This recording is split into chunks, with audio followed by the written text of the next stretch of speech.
వివిధ ప్రాంతాల్లో జరిగిన వాహనాల చోరీ కేసులో ఒకరిని అరెస్టు చేసి 27 ద్విచక్ర వాహనాలు 1.75 కిలోల గంజాయి మొత్తం 10 లక్షల రూపాయల విలువైన సొత్తును స్వాధీనం చేసుకున్నామని ఒంగోలు డీఎస్పీ రాయపాటి శ్రీనివాసరావు తెలిపారు. 1వ పట్టణ పోలీస్ స్టేషన్లో జరిగిన మీడియా సమావేశంలో కేసు వివరాలు వెల్లడించారు. కొత్తపట్నం మండలం పాదర్తి గ్రామానికి చెందిన ఏడుకొండలు, ప్రకాశం, గుంటూరు జిల్లాలలో అనేక చోట్ల మోటార్ సైకిళ్లు దొంగలించి ఇతరులకు అమ్మి సొమ్ము చేసుకుంటున్నాడని డీఎస్పీ తెలిపారు. 1వ పట్టణ పోలీసులు భాగ్యనగర్లో తనిఖీలు చేస్తుండగా పోలీసులను చూసి నిందితుడు పారిపోతుండగా అరెస్టు చేశామని అన్నారు. నిందితుడిని విచారించగా నేరాలను అంగీకరించినట్టు తెలిపారు. 27 వాహనాలు ఉన్నాయని, వాహనాల యజమానులు తగిన పత్రాలతో 1వ పట్టణ పోలీస్ స్టేషన్లో సంప్రదించాలని కోరారు. సీసీ కెమెరాల ఏర్పాటు వల్ల చాలా ప్రయోజనాలు ఉన్నాయని, తద్వారా ఇటీవల 2 దొంగతనం కేసులు ఛేదించినట్టు పేర్కొన్నారు. ప్రతి ఒక్కరూ సీసీ కెమెరాలు బిగించుకొని ఇంట్లోని విలువైన సొత్తును కాపాడుకోవాలని అన్నారు. కేసును ఛేదించిన పట్టణ పోలీసులను ఎస్పీ హర్షవర్ధన్ రాజు అభినందించారు. 1వ పట్టణ ఇన్స్పెక్టర్ వై నాగరాజు, సిబ్బంది పాల్గొన్నారు. మీ అందరికీ తెలుసు, గతంలోనూ మనకు చాలా సందర్భాల్లో మోటార్ సైకిల్ దొంగతనాలు జరిగినాయి. అట్లానే ప్రస్తుతం కూడా జరుగుతూ ఉన్నాయి. మనకు టౌన్లో ఎక్కువ నెంబర్ కూడా పోవటం జరిగింది.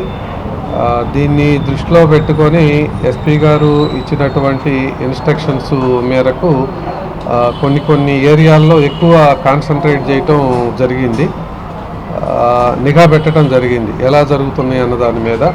ఆ నిఘా పెట్టినటువంటి ప్రభావంతో మనం అద్దేటి ఏడుకొండలు అని చెప్పేసి ఒక అతన్ని నిన్న సాయంత్రం అరెస్ట్ చేయటం జరిగింది.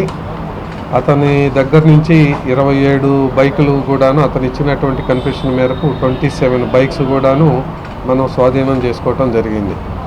అద్దేటి ఏడుకొండలు అంటే ఇతని వయసు సుమారు 35 సంవత్సరాలు ఉంటుంది. ఎక్కడో అతనే కాదు, మనకు పక్కనే ఉన్నటువంటి కొత్తపట్నం మండలం పాదర్తికి చెందినటువంటి వ్యక్తే.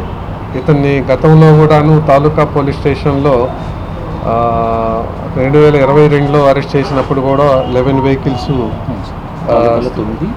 సీజ్ చేయటం జరిగింది. అట్లాగనే గుంటూరు జిల్లాలో కూడా ఇంకొకసారి కూడా అరెస్ట్ కావటం జరిగిందనమాట. ఇతని మీద మనకు తాలూకా పోలీస్ స్టేషన్లో సస్పెక్ట్ షీటు ఓపెన్ చేశారు.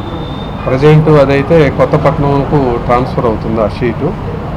ఇతని దగ్గర నుంచి స్వాధీనం చేసుకున్నటువంటి మొత్తం 27 బైకులు కూడాను విలువ సుమారు ఒక 10 లక్షలు ఉండొచ్చని. ఈ 27 బైకులు కూడాను మొత్తం 17 బైకులు వచ్చేసి మనకు ప్రకాశం జిల్లాలోనే జరిగినటువంటి నేరాల్లో దొంగతనం జరిగినటువంటి అనమాట. ఈ 17లో కూడాను మనకు ఒంగోలు 1 టౌన్ 2 టౌన్ తాలూకా లిమిట్స్లోయే మొత్తం 16 వెహికల్స్ రికవర్ చేయడం జరిగింది. మనకు వినుకొండ, అట్లానే గుంటూరు, కృష్ణా జిల్లా, ఇట్లా బయట జిల్లాల్లో జరిగినటువంటి కూడాను ఒక 6 వెహికల్స్ మోటార్ సైకిల్స్ స్వాధీనం చేయించుకోవటం జరిగింది. ఇతని దగ్గర నుంచి మనకు నిన్న చెక్ చేసినటువంటి సమయంలో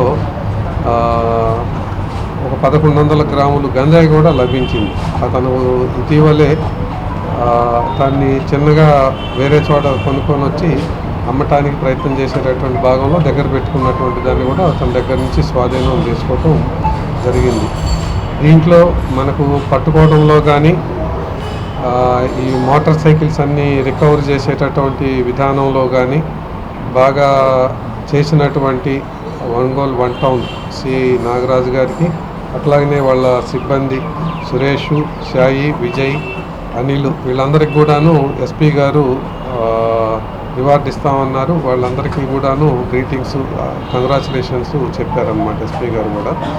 అందరూ గమనించాల్సింది మరి ఇంకొకటి, పబ్లిక్కు చెప్పేటటువంటి సూచనల్లో మీరు చాలా సందర్భాల్లో ఇప్పుడే వస్తాం కదా 2 నిమిషాలే అని చెప్పేసి షాపులోకి పెట్టేసి వెళ్ళటం, లేదు అని అంటే రోడ్డు మీదనే పెట్టేసి వెళ్తాం. అంటే దానికి ఎటువంటి ప్రికాషన్స్ తీసుకోకుండా పెట్టేసి వెళ్ళిపోవటం, ఇట్లా జరుగుతున్నటువంటి సందర్భంలో ఇవి జరుగుతూ ఉన్నాయి. అట్లాగనే ఇంటి దగ్గర కూడాను మనకు ఇప్పుడు సమ్మర్ కూడా వస్తూ ఉంది. సమ్మర్ వచ్చినటువంటి సమయంలో కూడాను కొంచెం మనకు ఇంట్లో దొంగతనాలు కూడా ఎక్కువ జరిగేటటువంటి అవకాశం ఉన్నటువంటి సమయం అన్నమాట, వేసవి సమయం. కనుక అందరూ కూడాను మీ ఇంటి దగ్గర సీసీ కెమెరాలు పెట్టించుకోవాలని చెప్పేసి మా డిపార్ట్మెంట్ వైపు నుంచి అందరికీ కూడాను ప్రజలకు విజ్ఞప్తి చేయడం జరుగుతుంది.